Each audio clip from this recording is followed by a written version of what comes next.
안녕하세요. 저는 은혜홈스쿨 이찬입니다. 제가 오늘 여러분께 강연 드릴 주제는 한 손에 잡히는 창조과학 8번째 대홍수와 노아의 방주라는 주제로 여러분께 강의를 드리고자 합니다. 일단 영화 하나를 좀 물어보겠습니다. 혹시 2012라는 영화를 보신 적 있습니까? 그냥 2012 영화 제목이 그겁니다. 2012년 전에 나왔죠. 그래서 그게 무슨 영화였냐? 뭐 보신 분도 계시겠지만 이 내용이 이렇습니다. 어떤 주인공이 있는데 주인공이 자연재해가 일어나는 걸 겪습니다. 그리고 그 자연재해로부터 막 비행기를 타고 날아서 이제 어딘가로 나아갑니다. 이렇게 막 건물이 엎어지고 막 사람들 다 깔려 죽고 진짜 엄청난 사람들이 다 사망해요. 그 자연재해 때문에 지진과 그 뒤에 밀려오는 쓰나미 때문에 거의 대부분 다 사망하는데 이제 그 사람들 탈출해서 어디로 날아가냐면 방주가 있는 데로 만듭니다. 아마 제 기억에 맞다면 저 한 7, 8년 전에 봐가지고는 아마 중국이 이 방주 같은 걸 만들었을 겁니다.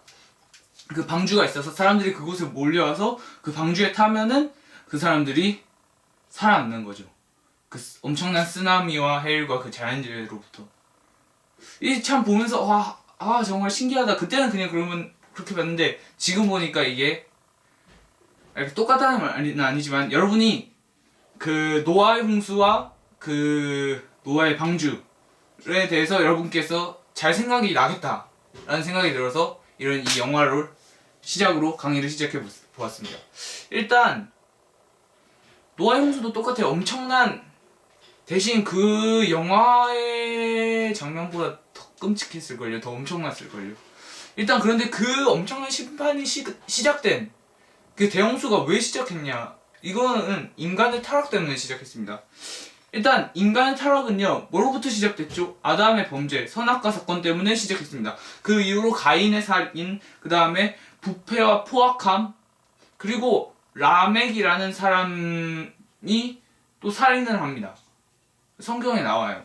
그렇지만 그 정도가 아니라 끔찍한 부패와 포악함, 그리고 아마 성적 타락이었겠죠. 항상 하나님께서 치실 때는 언제인 줄 아십니까? 성적 타락이 일어났을 때 로마를 치셨고요. 성적 타락이 일어나고 있는 이 현대 사회를 언젠간 치실 겁니다. 하여튼 엄청난 부패와 타락이 사람들이 살인하고 강간하고 도둑질하고 강도질하고 난리가 났어요. 그래서 하나님께서 뭐라고 하시냐? 이 온 땅 가득 이 부패와 포악함이 가득하다고 이렇게 얘기를 하셔요. 그리고 그 사람들은 어떻습니까? 하나님께서 그 홍수로 이 땅을 심판하신다고 얘기를 하시고 노아로 하여금 방주를 만들게 하십니다. 근데 그 타락한 사람들은 방주를 거부해 버립니다. 난 방주 싫다. 왜 만드냐? 아니 노아와 그 가족들이 오라고 해도 방주에 타야지 여러분이 구원받을 수 있습니다 라고 얘기해도 난 타기 싫다. 웬 미치광이가 나타났냐 이러면서 거부했죠. 그리고 그들은 어떻게 됐습니까? 노아의 가족 8명 빼고 그 시기에 모든 사람들이 사망하였습니다. 그 홍수 때문에. 그 다음 이제 이 타락 때문에 하나님께서 대홍수를 일으켰습니다. 근데 이 대홍수로부터 살아남을 방법이 있었습니다. 하나님께서는요, 만약에 하나님께서 인간 전체를 완전 말살시키려고 했다면 그냥 방주라는 걸 만들라고 명하시지도 않았을 거예요. 하지만 하나님께서는 자비하신 하나님께서는 그 인간이 살아남고 더 그 구원의 길을 열어두시려고 하나님께서는 방주라는 것을 만들게 하셨습니다. 이것의 의의는 뭡니까? 구원의 길입니다. 방주에 탄 자만이요 살아남고요. 방주에 타지 못한 사람이 죽습니다. 그리고 이 방주라는 것은 우리가 지금 보기도 힘들지만 정말 규모가 엄청났습니다. 가로 132m, 세로 22m, 높이 13m의 엄청난 크기를 132m면요 축구장보다 더 길어요. 그리고 이 방주의 설계에 대해서 좀 말씀드리도록 하겠습니다. 설계는요 매우 안전합니다. 결론은 매우 안전해요. 그런데 이렇게 얘기하면은 말이 안 되잖아. 아니 웬 132m 곱하기 22 곱하기 13이라는 비율의 방주가 왜 그렇게 안전하냐라고 물어볼 수도 있는데, 일단 1992년에 한국해양연구원 해양시스템 안전연구소라는 데서 실험을 한번 했습니다. 그런데 정말 신기하게도 방주가 매우 안전했어요. 그러니까 그 비율대로 모형 배를 만들고 그 비율의 그 파도의 높이를 그 비율만큼 측정해서 때려봤거든요. 그러니까 1922년에 근데 그 결과 우리나라에서 했어요. 그 결과 43m의 파고를 견뎌냈습니다. 아마 그 다음부터는 실패하거나 아니면은 뭐 안 해봤겠죠. 아니 그 정도면 충분하다. 하여튼 43m까지는 견디는 게 확인됐어요. 그 노아의 방주가. 그런데요, 현재 과학자들이 계산해본 결과 이론상으로도 최대의 파도는 40m가 넘지 못한다라고 이렇게 설명해요. 아니 40m면 어느 정도인지 아십니까? 그러니까 여러분, 옛날에 어떤 사람들 말들 할 때 이렇게 계곡에서 이렇게 놀다가 갑자기 비가 내려가지고 물이 내려와가지고는 쓸려 내려가면은 옛날 어른들이 이렇게 물이 병풍처럼 서서 이렇게 몰려온다고 이렇게 얘기를 해요. 아니 그냥 그건 병풍이 아니라 그냥 아파트 하나가 그냥 몰려오는 겁니다. 홍수라는 것은. 홍수라는 게 40m짜리 파도가 온단 말은요, 아파트 한 층 높이가 한 2, 3m 정도 될 겁니다. 2, 3m. 그러면요, 예를 들어 계산해볼까요? 2.5면은 예를 들어 2m라고 치면요 20층이고요 3m라고 해도 10몇 층입니다. 그러니까 10몇 층에서 20층짜리의 아파트만한 파도가 몰려오는 게 40m짜리 파도입니다. 그런데 그거를 요의 방중 견뎌내요. 그러니까 극도로 안전한 그런 것이죠. 그런 것이 방주였습니다. 그리고 40m라는 것은요, 이론이에요, 이론. 그러니까 이론상으로 가능할 수도 있지만 실제로 일어났는지 또 모릅니다. 그러니까 40m의 파도를 견딘다? 43m의 파도를 견딘다. 이 말은 어떠한 자연 쓰나미가 몰려와도 버틸 수 있다 이 말인 거죠. 그러니까 이 43m의 파도가 40m의 그 과학자들이 얘기한 파도가 어떤 쓰나미를 포함해서도 다 얘기를 했는 겁니다. 그 다음 이것을 정확하게 보여주는 이 방주의 신뢰성을 보여주는 게 바로 미국에 있습니다. 뭘까요? 미국의 전함 USS 오레곤호입니다. 이 배는요, 만들 때 다른 배와 달리 뭘 했냐? 방주의 비율을 사용했습니다. 그러니까 그 배를 만들 때 132m, 22m, 13m라는 이 비율을 사용했어요. 그러니까 그 결과 미 국방부에서 어떻게 했냐? 이것이 매우 국방부에서 이렇게 분류를 해봤어요. 배별로 어떤 배는 어디에 쓰고 어떤 배는 어디에 쓰고. 그런데 이 배는 매우 견고한 군함에 속했습니까? 그 이유가 뭡니까? 하나님의 그 설계가 정말 엄청나게 안전하기 때문에 당연히 그 배도 그 오레곤호도 안전하게 만들어진 겁니다. 자, 그 다음에 방주의 마지막 특징, 탑승한 동물에 대해서 살펴보도록 하겠습니다. 일단 동물은요, 정확하게 어떤 동물이 탔고 어떤 동물이 안 탔고 뭐 어떤 곤충이 탔고, 이거는 하나님께서 정하셨습니다. 하나님께서요, 방주에 넣을 애들은 넣으셨고요, 뺄 애들은 빼셨어요. 그러니까 모든 동물이 탄 게 아닙니다. 여러분 생각해보세요.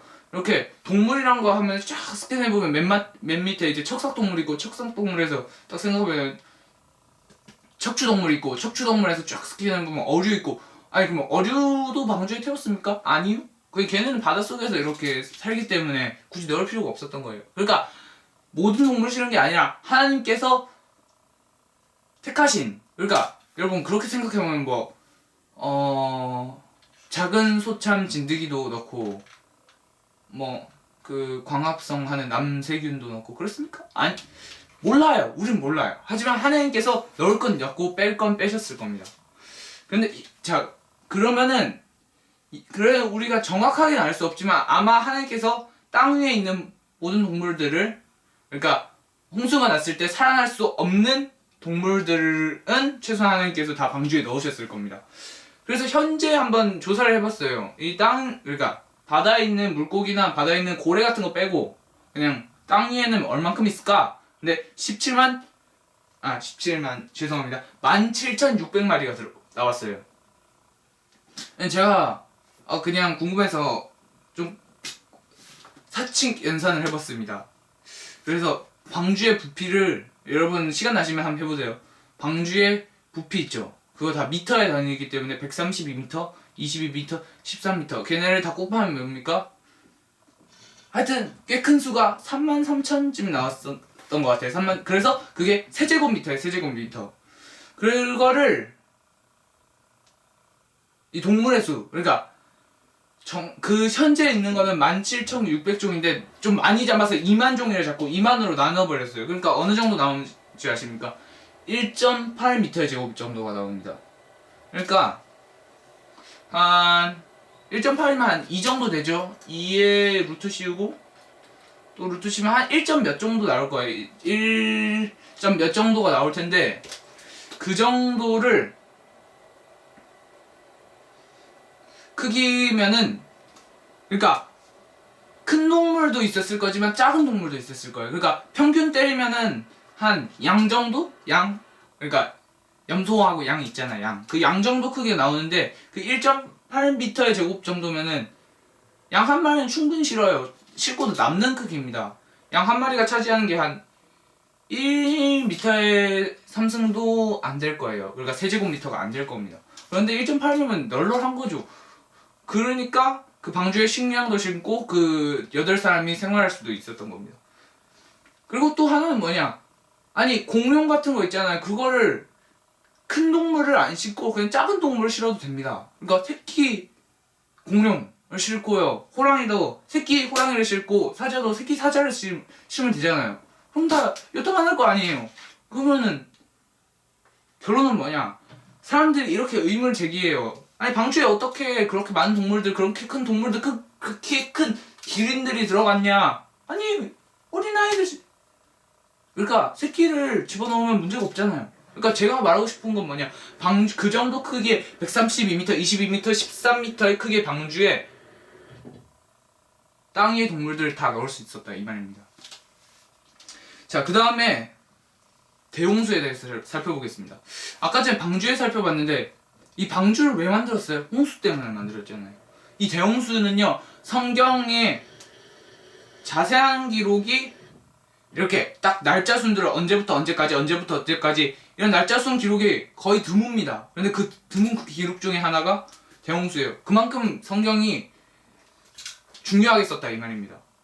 40일 동안 비가 내리고 7월 17일 7월 그 홍수가 시작된 그 년에 7월 17일 날 아라랏산에 도착했으며 그 다음 년 1월 1일 날 내렸다. 이런 식으로 그러니까 더 정확하게 얘기할 수 있는데 예를 들면은 이런 식으로 다 일곱째 달 11의 날 이런 식으로 그 초하루 날 이런 식으로 다 하나씩 명확하게 설명을 해줍니다.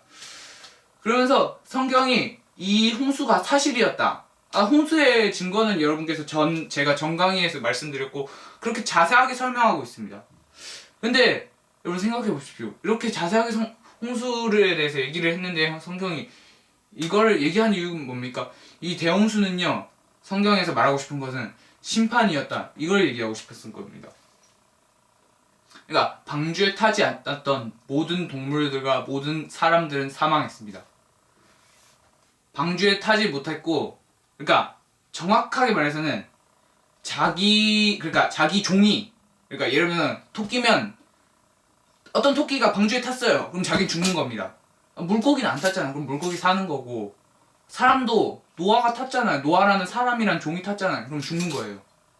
예를 들면은 코뿔소도 방주에 탔잖아요. 그럼 자기는 안 탔잖아요. 그럼 죽는 거예요. 그러니까 방주에 그러니까 자기 종족이 방주에 탔지만 자기는 못 탔다. 그럼 죽는 거예요, 그냥. 그러니까 한마디로 그냥 못 탔으면은 죽는다 이렇게 이해하시면 됩니다. 그게 대홍수였어요. 그러니까 방주에 탄 자만이 구원을 얻었고요. 방주에 타지 못한 자가만이 그냥 다 죽였어요. 대홍수 때문에. 그냥 다 싹 쓸어버리는 게 이 대홍수의 역할입니다. 그리고 이 대홍수는 지금 곧 올 심판을 예시합니다. 마지막 주제 구원입니다. 하나님께서는요, 홍수가 끝나고 무지개를 보여주셨어요. 나는 너희를 더 이상 물로 심판하지 않겠다. 인치십니다. 그러면 우린 뭐예요? 그건 확실하죠. 하나님께서 절대 이 땅을 온 쓰나미로 완전히 다 쓸어버리시진 않을 것이다. 라는 안정감이 있지만 그 다음에 하나님께서 불로 심판하시겠다고 얘기하십니다. 그 말은 뭐예요? 그냥 이 세상의 끝, 하나님의 재림하실 그날입니다. 그리고요, 이날에 불로 심판하시는 이날에 방주는 뭡니까? 예수 그리스도이십니다. 이것은 노아의 대홍수와 노아의 방주는요, 이 마지막 날, 예수 그리스도의 재림날을 비유해주는 역할에 불과합니다. 모든 성경은요, 예수 그리스도를 위해서 썼고요, 예수 그리스도만을 가리키는 화살표입니다. 결국 방주는요, 예수 그리스도를 가리키고 있었고, 대홍수라는 것은 그 심판을 가리키고 있었던 겁니다. 세상 사람들이 방주 만들 때 비웃었죠. 그 방주에 대해서 비웃었습니다. 지금도 똑같아요. 예수 그리스도를 비웃고 있고 예수 그리스도에 대해서 뭐라고 하고 있어요. 그리고 그 당시에 어땠습니까? 타락했죠. 그 당시에 사람들이 타락했고 엄청난 문란이 일어났습니다. 지금은 어때요? 똑같습니다. 지금도 엄청나게 타락했고 성적 타락이 지금 일어나기 시작합니다. 동성애가 가장 큰 예의죠. 그러면서 이 세상이 점점 타락해요. 그럼 뭔 말이에요? 곧 이따 홍수가 터집니다. 이 세상이 타락합니다. 곧 이따 뭡니까? 예수님께서 재림하시고 이 세상이 불로 심판될 겁니다. 그래서 결국 이겁니다. 예수 그리스도를 믿고 그분을 따르잖아요. 그러니까 그분을 믿잖아요. 그럼 방주에 탄 겁니다. 방주에 타면요 살아남고요. 방주에 타지 못하면 죽어요. 그때는 물고기들이 있었지만 이 불로 심판하는 날은 결코 누구도 살아남지 못합니다.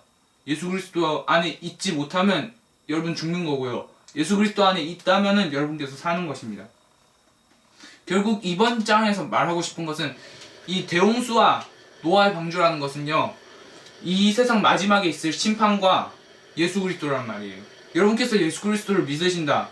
그러면 이 심판날에, 아니면 여러분께서 죽으실 때 천국으로 가시고 영원한 안식을 얻고 영원한 평안과 기쁨과 희락이 넘치는 그곳으로 갈 거예요. 그런데 만약 여러분께서 구원의 방주인 예수 그리스도를 믿지 못한다, 배척한다, 조롱한다, 비판한다, 그리고 타락한다, 그러면 여러분께서는 그 마지막 날에, 아니면 여러분께서 죽으실 때 지옥으로 가시고 그 영원한 고통과 영원한 불길이 타오르고 영원한 그 타는 자들로 말미암아 일어나는 소리 때문에 여러분께서 미치실 거예요. 그 지옥에서. 그 지옥은요, 고통이 끝나지 않는 그런 곳입니다. 그런데 결국 이거예요. 결국 예수 그리스도를 믿으면 살고 예수 그리스도를 믿지 않으면 죽는다. 이것을 구약의 이 대홍수와 노아의 방주로 설명을 했던 겁니다.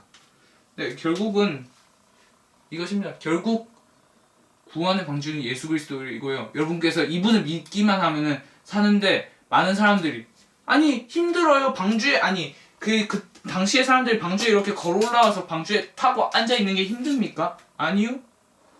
그냥 방주는 있고 거기에 그 방주를 타면요 구원받고, 타지 못하면 구원 못 받는 거예요. 똑같습니다. 여러분께서 예수 그리스도를 믿으시면은 당연히 구원을 받겠지만 나는 예수를 영접하지 못하겠다. 그럼 여러분께서 죽으시는 거예요. 결국은 죽고 지옥에 떨어지게 되는 겁니다. 저는 여러분이 예수 그리스도라는 방주에 타시기를 강력히 권하겠습니다. 네, 이상 저는 이찬이었고요. 한 손에 잡힌 창조와 8번째 대홍수와 노아의 방주라는 강의를 마치도록 하겠습니다. 감사합니다. 저는 은혜홈스쿨 이찬이었습니다.